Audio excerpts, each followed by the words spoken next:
சில பெயர்கள் மாற்றப்பட்டிருப்பதாகவும் சில பெயர்கள் அனுமதி பெற்று பயன்படுத்தி இருப்பதாகவும் சொல்லுகிறேன். எங்களுக்கு பெயரெல்லாம் முக்கியம், பார்ட்டி தான் முக்கியம். அந்த பார்ட்டி எப்படி இருந்தா எனக்கு பேரை வச்சு நான் என்ன பண்றேன். இவர் ஆரம்பிக்கிறார் எல்கேஜி யூகேஜி படிச்ச காலத்துல இருந்து வருதுங்க மேட்ரு. ஒரு நடுத்தர வயதில் எல்கேஜி யூகேஜியில் ஆரம்பிக்கிறாரு. பேபி கிளாஸ், பேபி கிளாஸ்ல, ஆமா பேபி கிளாஸ்ல. ஆனா அதுல நுட்பமா கவனிக்கணும். ஒரு பெயர்கள் மாற்றி எழுதிருக்கலாம், மாதிரி அந்த அந்த காலத்திற்கான பெயர்களை சுற்றி இருக்கலாம். கவனிச்சீங்கன்னா அந்த இதுல 60கள்னா பாபு ராமு, அவன் சிவாஜி எம்ஜிஆர் தான் வச்சிருந்த பேரு. அந்த அந்தந்த காலத்திற்கான பேர். அதற்கு பின்னாடி கிடவரப்ப பிரசாந்த். இப்ப அதாவது நீங்க இந்த புத்தகத்தை வாங்கினா அது ஒரு பயனுங்க. நல்ல பேர், தமிழ் பேர் ஆங்கிலத்துக்கு சூட்டலாம், குறிச்சு வச்சுக்கலாம். ஒரு 50 பேர், ஒரு 50+ இருக்கு. நீங்க ரெடி, உங்களுக்கு பயன்படும்.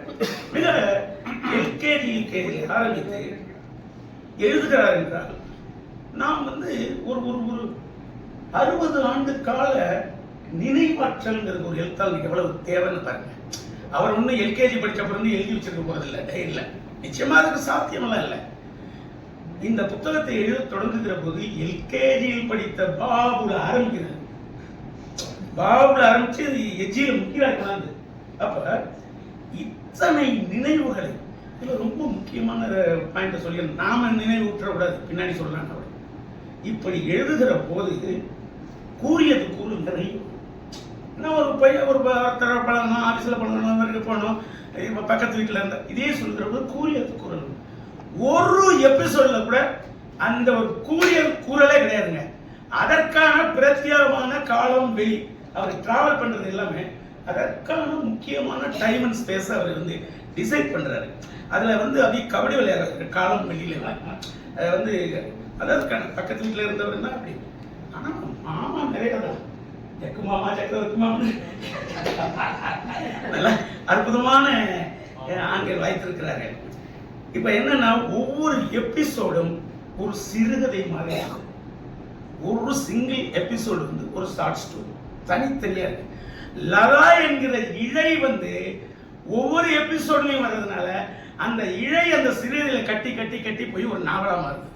அப்படியே அந்த அந்த இவர் இந்த ஒரு கதாபாத்திரம் ஒவ்வொரு எபிசோட்லையும் தொடர்ந்து வருகிற போது ஒரு மைய இழையாக அது அந்த முடிச்சு போட்டுக்கிட்டே போகுது. அந்த சிறுகதை முடிச்சு போட்டுக்கிட்டே போறப்ப ஒரு நாவலுக்கான அந்த ஒரு இடத்தை நகர்கிறது. ராம பத்தி எல்கேஜியில பேசுறப்ப ஆரம்பிச்சவரு எல்கேஜி தானே, அது மேட்ரு கம்மியா தானே இருக்கும். பின்னாடி இதுக்கு நிறைய எழுதுறாரு. எல்கேஜி மேட்ரு அவனை ஏன் முடிச்சதுன்னே தெரியல. ராமுன்னு தலைப்பை கொடுத்துட்டு இவங்க அண்ணனை பத்தியே எழுதுறாங்க. அது எல்கேஜி யூகேஜி தானே. அப்ப ராமு என்கிற அந்த கேரக்டர்ல ஆரம்பிச்சு எவ்வளவு அற்புதம் பாருங்க. அண்ணனை பத்தி சொல்றப்ப ஆச்சரியமா இருக்கு. பாசமலர்ல சிவாஜி கணேசனையும் சாவித்திரியும் இது பண்ணுவாங்கல்ல, அந்த அந்த மாதிரிதான் எங்களை சொல்லுவாங்கன்னு சொல்றாரு. எங்களை தெரிஞ்ச எல்லாருமே பாசமலர் படத்துல வர சிவாஜி சாவித்திரியை ஒப்பிட்டுத்தான் பேசுவாங்க. அப்படித்தான் இருந்தோம் அப்படின்னு அந்த டைம் இருக்கு பாருங்க. அந்த டைம்ல எல்கேஜி படிக்கிற டைம் அதை பத்தி எழுதுறாரு. இருந்தோம், எங்க 2 பேருக்கு நடுவுல இன்னும் 2 பேரு வர்ற வரைக்கும் அந்த டைம் எங்க டிராவல் ஆகுது. நாங்க 2 பேரும் சாவித்திரி சிவாஜியா தான் இருந்தோம். எங்க 2 பேருக்கு நடுவுல வேற 2 பேர் வர்றப்பதான் சிக்கலாச்சு. அந்த டைம் இங்க டிராவல் ஆகுது. அப்ப வாழ்வின் ஒவ்வொரு நொடியும் ஒன்றோடு ஒன்று பின்னி கிடைக்குது. அதை எழுத தொடங்குறப்ப அதை சொல்லு வருகிற போது அப்படி இருந்தோமே அண்ணன் நம்மளும் சாவித்திரி சிவாஜி மாதிரி அதை சொல்லிட்டு மனம் நிக்கல. அதை கெடுக்கிறதுக்கு 2 பேர் வந்தாங்களே. அதை எழுத்து மனம் தானுங்க, படைப்பு மனத்துக்கு அதை சொல்லத்தான் வேணும், அதுக்கு தானே எழுதும் என்று எழுதுகிறார். அதே மாதிரி அந்த உன்னதம், அந்த சக்கரவர்த்தி மாமாங்கிற அந்த கேரக்டர் உழைப்பால் ஒரு டிப்ளமா முடிச்சுட்டு கஷ்டப்பட்டு எந்த அளவிற்கு அவர் வந்து ஒரு உச்சத்தை தொற்றிருக்கிறார் என்பதெல்லாம் ஒரு அதாவது ரொம்ப டீட்டெயிலாக பண்றாருங்க. ஒரு மனிதனுடைய வளர்ச்சி என்பது எத்தகைய சாத்தியங்களை கொண்டது என்பது வந்து நமக்கு சுவாரஸ்யம் கொஞ்சமும் குறைந்து விடாமல் என்று எழுதிட்டு அழகா எழுதுறாரு. வாழ்க்கையை பற்றி இந்த குறிப்பை நீங்க கொஞ்சம் கவனமாக நாம் நடக்கும் பாதையில் நம்மை கால் இனதை விழ வைக்கும் கற்கள் தான் நம் அடுத்த அடியை எப்படி எடுத்து வைக்க வேண்டும் என்று கற்றுக் கொடுக்கும். சமயத்தில் நமக்கு கால் இருக்கிறதா என்பதை கூட நினைவுபடுத்தும். பிறந்ததிலிருந்து பஞ்சுமெத்தையில் உறங்கி சிவப்பு கம்பளத்தில் நடந்து அலங்கரித்த நாற்காலியில் அமர்ந்து பரிமாறப்பட்டிருக்கும் பல வகை உணவு வகைகளில் இரண்டை கூட முழுமையாக ரசித்து சாப்பிட இயலாத வாழ்வில் என்ன சுவாரஸ்யம் இருக்கக்கூடும்? தெருவில் இடறிய கல் கற்றுக் கொடுக்கும் வாழ்வை, காய்ந்த வயிறு பற்ற வைக்கும் தீயை விழுந்து எழுந்து நிற்கையில் ஏற்படும் நிறைவை வேறு ஏதாவது அனுபவம் தாங்க வாழ்க்கை. வாழ்க்கை நமக்கு கொடுப்பது அனுபவம் தான். அந்த அனுபவம் தான் இவரை வந்து இவ்வளவு அழகான இந்த நினைவுகளை பகிர்ந்து கொள்ள முடியுது. ஜக்கு மாமான் ஒருத்தர், அவர்கிட்ட கடிகாரத்தை வாங்கிட்டு அந்த குழந்தை வயதுல என்னென்ன வேலைகள் செய்கிற அந்த அதை வாங்கிட்டு போய் எல்லா ஸ்கூல்லையும் மேம் அப்படிதான் இருப்பாங்க. எல்லாம் கேட்குற ஸ்கூல்ல எல்லாமே மேம் அப்படிதான் இருக்கிறாங்க. ஒரு மேம் கிட்ட போய் மாட்டிக்கிட்டேன். அதை வந்து அந்த கடிகாரத்தை வாங்க முடியாம போய் சொல்லி, அதனால தான் சொன்னேன், ஒவ்வொரு எபிசோடும் ஒரு சிறுகதை, வெறும் சம்பவங்கள். வாழ்க்கை என்பது சம்பவங்களால் போக்கப்பட்டதுதான், மறுப்பில்லை. அந்த சம்பவங்களைத்தான் பேசுகிறார். ஆனால் அந்த சம்பவம் சுவாரஸ்யமற்ற ஒரு வெற்று விஷயத்தை சொல்றதா இல்லாம அது கூறுகிற விதத்தில் சிறுகதையாக ஒரு இலக்கிய அந்தஸ்திற்கு இதை உயர்த்துகிறார். இந்த கட்டுரைகளை, நினைவுகளை ஒரு இலக்கிய அந்தஸ்திற்கு இவர் உயர்த்துகிறார். அப்படி இருந்த ஜக்கு மாமாவை பார்த்துட்டு பின்னாடி ஒரு நாள் பார்க்கிறப்ப அவ்வளவுதான், 2 வார்த்தை பேசிட்டு போயிடுறாரு. அதுக்கு இவர் எழுதுறாரு, எத்தனை நெருக்கமான உறவுகளாக ஒரு நேரம் தோன்றினாலும் அந்த டைம், எத்தனை நெருக்கமாக உறவுகளாக ஒரு நேரம் தோன்றினாலும் காலம் பல நெருக்கடிகளை விலக்கித்தான் வைக்கிறது. அந்த நெருக்கங்களை விலக்கித்தான் வைக்கிறது. அதுதான் வாழ்வின் நிதர்சனம். 30 வருஷம் முன்னாடி பழகின அந்த வாழ்க்கையை இன்றைக்கு பார்த்தவுடன் நெருக்கமா உயிருக்கு உயிராக கூட பழகி இருப்போம். 30 ஆண்டுகளுக்கு பழகின அந்த வாழ்க்கை வந்து அப்படியே அந்த நட்பு திரும்ப அப்படியே வந்து பூத்து புழுங்கும் என்று சொல்ல முடியாது. அது இயல்பு, அதுதான் வாழ்க்கை. ஒரு பால்ய கால நண்பனை பார்த்தவுடன் பரபரப்பாய் நினைவுகளை பகிர்ந்து கொண்டோம். பால்ய கால நண்பனை பார்த்தவுடன் பரபரப்பாய் நினைவுகளை பகிர்ந்து கொண்டோம். 10 நிமிடத்தில் பேசுவதற்கு விஷயம் இல்லை, 10 நிமிடம் தான் பேசுவதற்கு விஷயம் இல்லை. நல்ல வேலை என்று உணர்ந்த கணத்தில், நல்ல வேலை 23B பேருந்து வந்தது. பரபரப்பு குறையாமல் பஸ்ஸில் ஏறி கையசைக்கிறான். பாலியத்தின் நீட்சிகள்.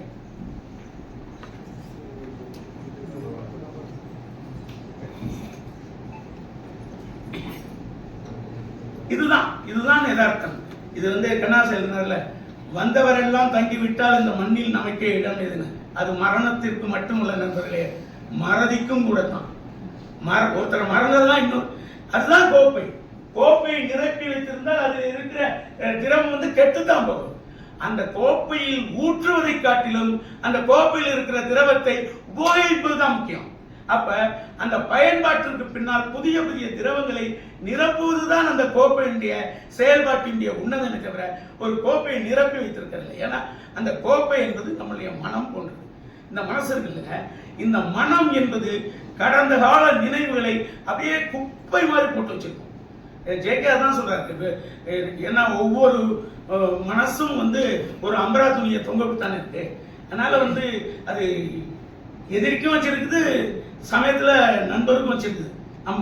அப்போ மனம் போன்ற அந்த கோப்பையை தேவையில்லாதான் வெளியே தெளித்து நல்ல விஷயங்களை மாத்திரம் நிரப்புகிற அந்த பண்பு தான் புதிய நட்புக்கான வாசலை திறக்கிறது. அந்த பண்பு தான் இத்தனை நட்புகளை இவரால் கடந்து மகிழ்ந்து வந்திருக்க முடிகிறது. லதாவுடைய அந்த குணம் தான்.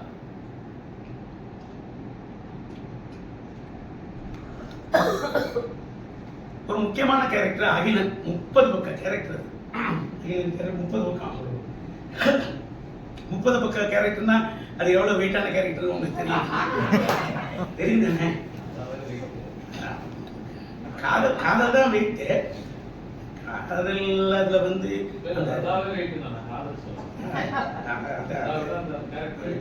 Character wait. அந்த காதல்ல துளிர்ப்பு, வளர்ப்பு, பிரிவு, தோல்வி, திரும்ப சந்திக்கிறது, போறது வர்றது. அதாவது ஒரு எப்படி இதை புரிந்து கொள்ள முடியுதுன்ற ஒரு காதல் வரும், அது தோல்வி வரும், இல்லை பிரிவு வரும். ஒரே காதல் இடத்திலே அவன் விலகி போவதும், மீண்டும் சந்திக்கிற வாய்ப்பு கிடைப்பதும், அவன் உணர்ந்து பேசுவதும், அல்லது லதா அவர்கள் அவனிடத்திலே அதை தெரியப்படுத்துவதும், திரும்ப விலகி போவதும், கடைசியா ஒண்ணுமே இல்லாம அவன் ஒரு திருமணம் செய்து போவதும் என்பதெல்லாம் வாழ்வில் எவ்வளவு பெரிய அனுபவங்களை அவருக்கு கற்றுக் கொடுத்திருக்கிறது என்பதுதான் நம்ம கவனிக்க வேண்டியிருக்கு. அதை ஒரு நிகழ்வுகளாய் கடந்து விட முடியாது. ஒரு தனி காதலிலே இத்தனை விதமான மனச்சிக்கல்கள் உருவாகிற அந்த விஷயங்களை எல்லாம் பார்க்கிறோம்.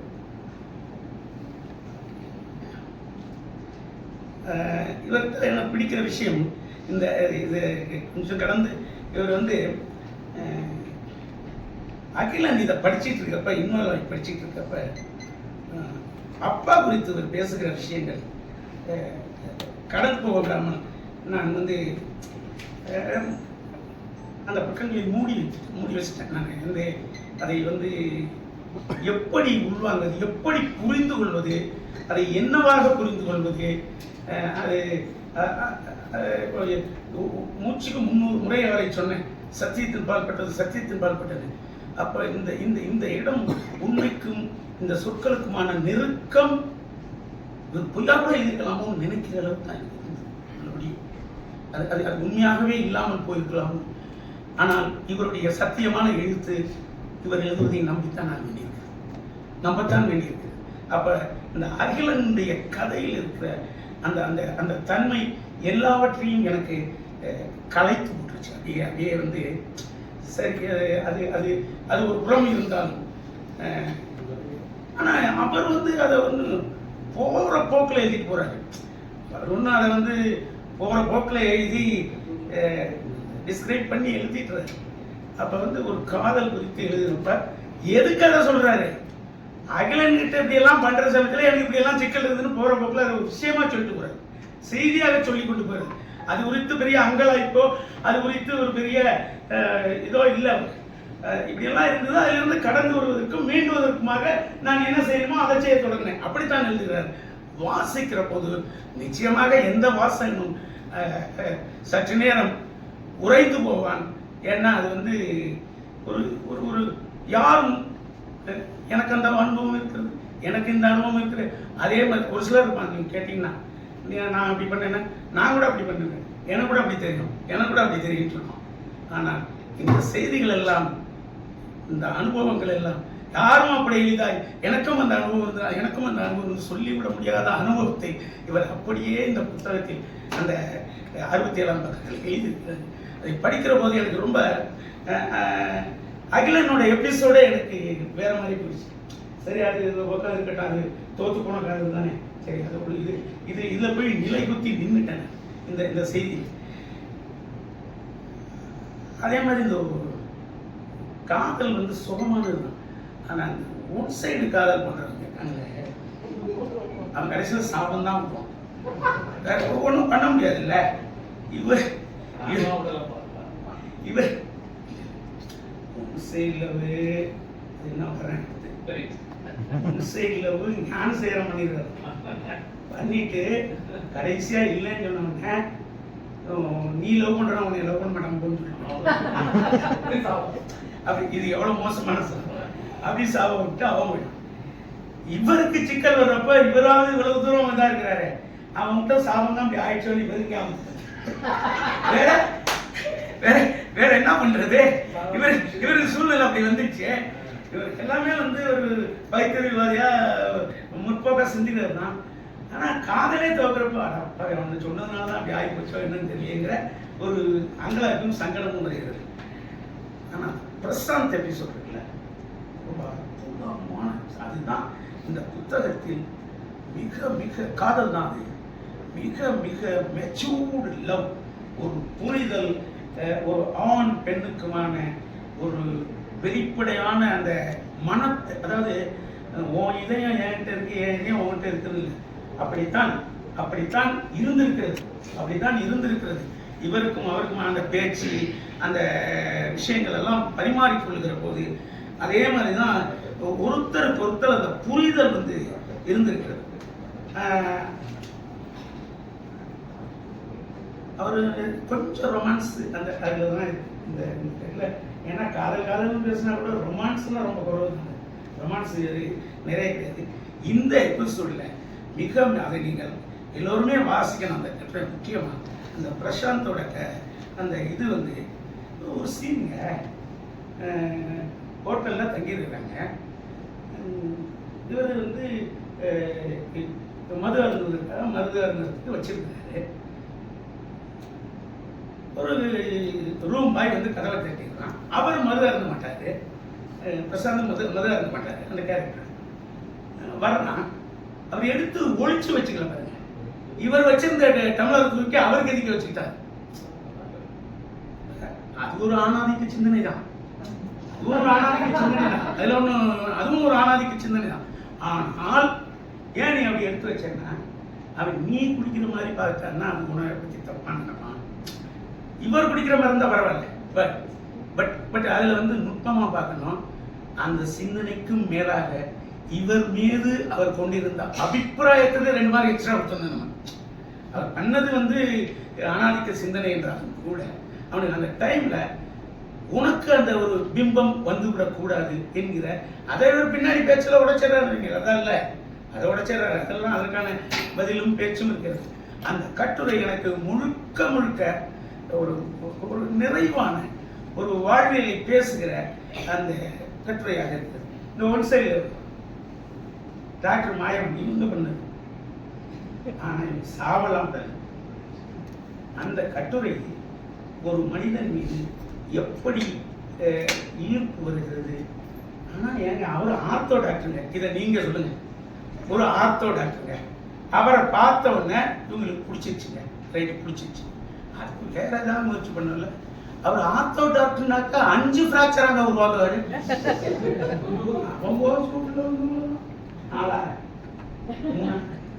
எத்தனை தடவை ஹாஸ்பிட்டல் அட்மிட் ஆகுது அவங்க ஒன்றும் சரி. அது சரி சரி, இதை விட ஒரு ஆர்த்தோ டாக்டருக்கு இத்தனை ஃப்ராக்சர் தேவையில்லை. சரி, ஏதோ சூழ்நிலைக்கு உருவாக்கிங்க, ரைட்டு. அப்ப ரொம்ப அழகா இருக்கு. ஒரு காதலன் ஒரு காதலி பழகுவது விலகுவது எல்லாத்தையும் எழுதுவது எது. ஒரு புறம் காதல், ஒரு புறம் வெறும் நட்பு. இத வந்து இதே அளவுல அவர்கள் பயணப்படுகிறார்கள் என்பது மிகப்பெரிய வாழ்வின் உன்னதம் இல்லையா. ஒருத்தர் காதலிக்கிறாங்கிறது அவருக்கும் தெரியும். ஆனால் அவர் வெறும் நட்பு தான் பாராட்டுகிறார். அந்த நட்புக்கும் காதலுக்கும் எந்த இடையூறும் இல்லாமல் இவர்களுடைய பழக்கம் தொடருதுனாக்க அது எவ்வளவு பெரிய உன்னதமான இடமா இருக்கும்.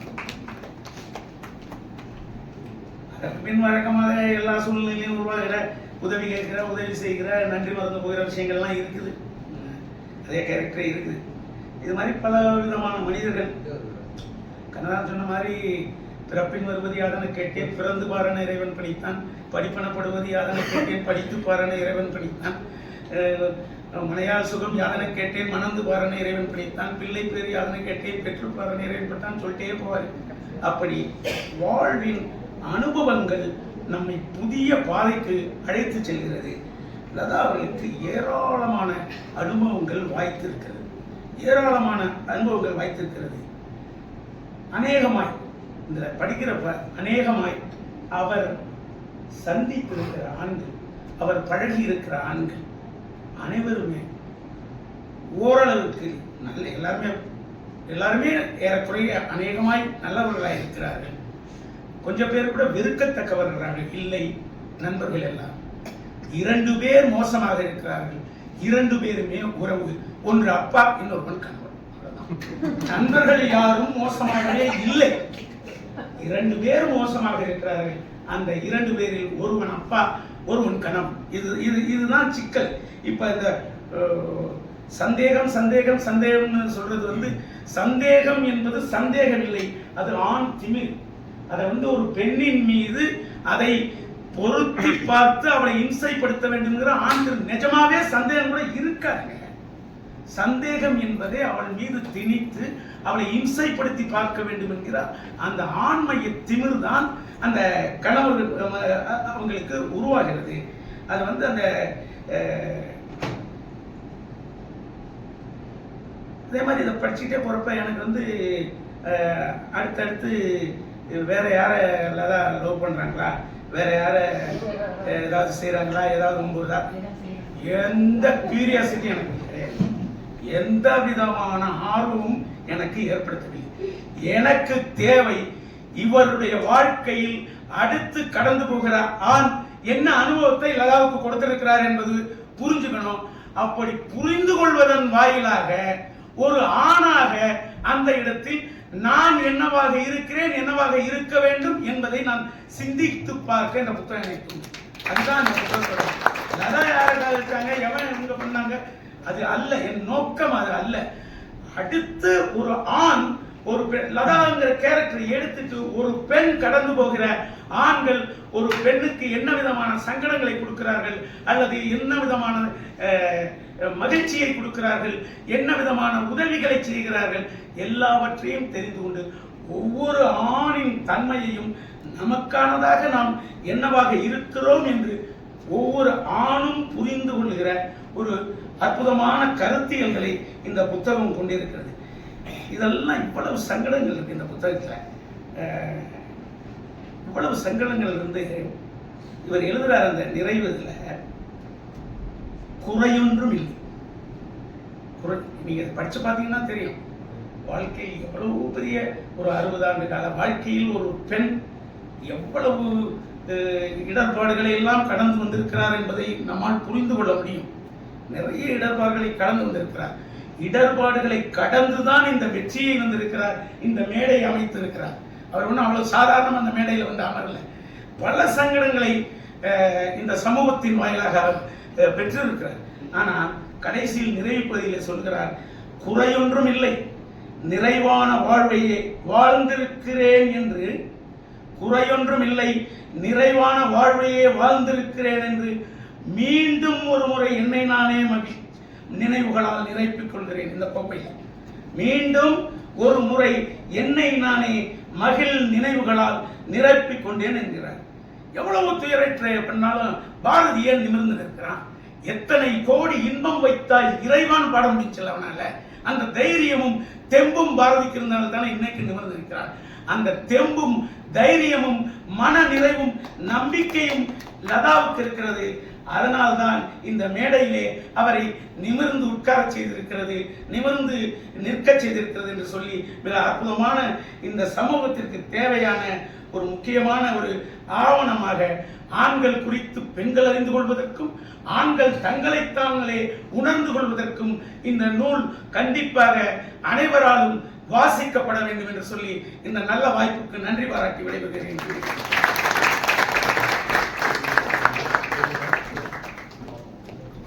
இந்த நூலின் சாரத்தை அழகாக எடுத்துரைத்த திரு முனைவர் தமிழ் மணவாளன் அவர்களுக்கு பாராட்டை கைத்தட்டலாக அளிப்போம்.